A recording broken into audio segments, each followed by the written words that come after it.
पूरे देश को, पूरी पार्टी को एक वादा किया था कि जो भी डिसीजन होगा, जो निर्णय होगा, वो सबको पसंद आएगा। और वाकई वो वादा उन्होंने पूरा किया। हम सबको पसंद आया। पूरे देश में एक खुशी की एक लहर है कि बहुत अच्छा डिसीजन लिया। रायबरेली को भी 2 सांसदों का लाभ मिलेगा और वायनाड को भी 2 सांसदों का लाभ मिलेगा। मुझे लगता है इससे अच्छा कोई सॉल्यूशन नहीं हो सकता था। बहुत अच्छा। रही बात भारतीय जनता पार्टी की, तो हम उन्हें रोक थोड़े रहे हैं। आए वायनाड में, उनका कोई भी नेता मोदी जी लड़ना चाहते हैं, उनका स्वागत है, कोई रोक थोड़ी रहा है उनको। सर बड़ी बात करें आप, प्रधानमंत्री को आए ना, कोई भी आए, कौन रोक रहा है? तो आप हमारी पार्टी में तय मत कीजिए कि हमें किसको टिकट देनी है। आप अपनी पार्टी की चिंता कीजिए। आपको किसको लड़वाना है, लड़वाइए ना, कौन रोक रहा है आपको?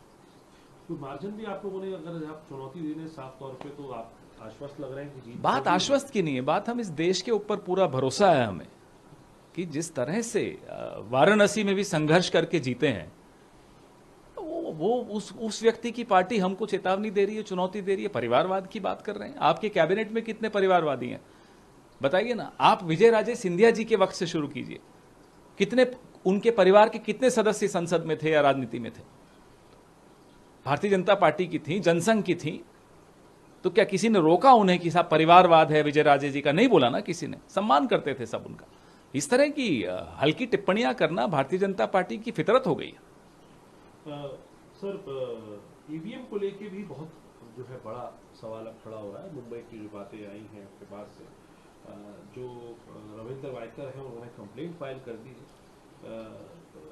राहुल गांधी और उद्धव ठाकरे के खिलाफ, और ये भी कहा है कि ईवीएम को अनलॉक करने की जो बात कही जा रही है ये भाई, जो माफी मांग इलेक्ट्रॉनिक पोस्टल बैलेट का जो प्रक्रिया है, उसकी काउंटिंग के वक्त एक रिटर्निंग ऑफिसर का फोन, जो सिर्फ वो अधिकृत है उसका इस्तेमाल करने के लिए, वो किसी रिश्तेदार को कैसे मिल जाता है? पूरी सीसीटीवी फुटेज आनी चाहिए, पूरी जांच होनी चाहिए। क्या जांच की मांग करना अपराध हो गया है?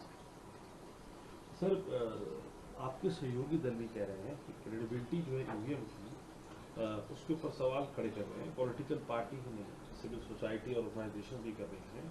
और ऑल पार्टी मीटिंग में इलेक्शन कमीशन ऑफ इंडिया से भी ये बात उठाई गई थी, और जो है बट इस तरीके की बात को एक्सेप्ट नहीं किया गया। तो भाई, जब तक एलॉन मस्क नहीं बोलते, हमारे देश की सरकार जवाब नहीं देती।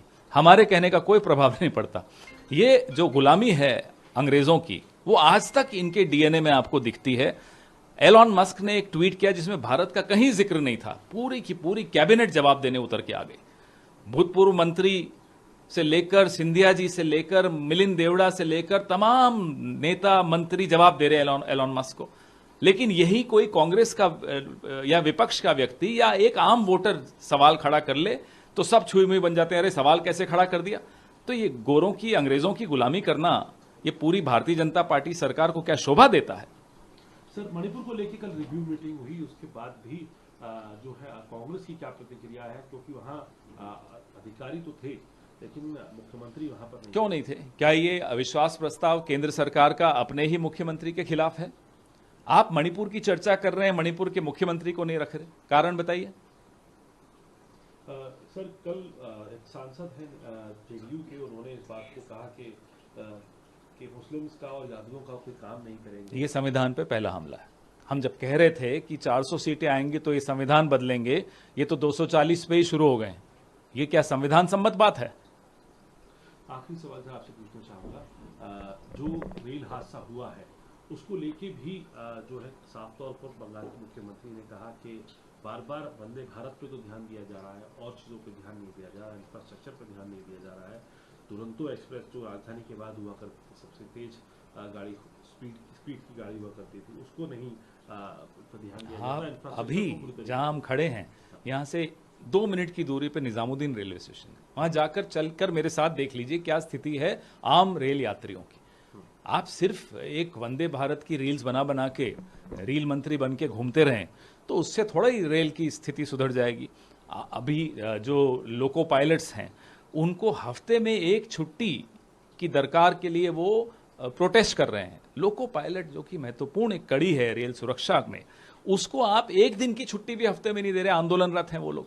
ये सारे कारणों की जांच कौन करेगा? इन कारणों की तह तक कौन जाएगा? धन्यवाद।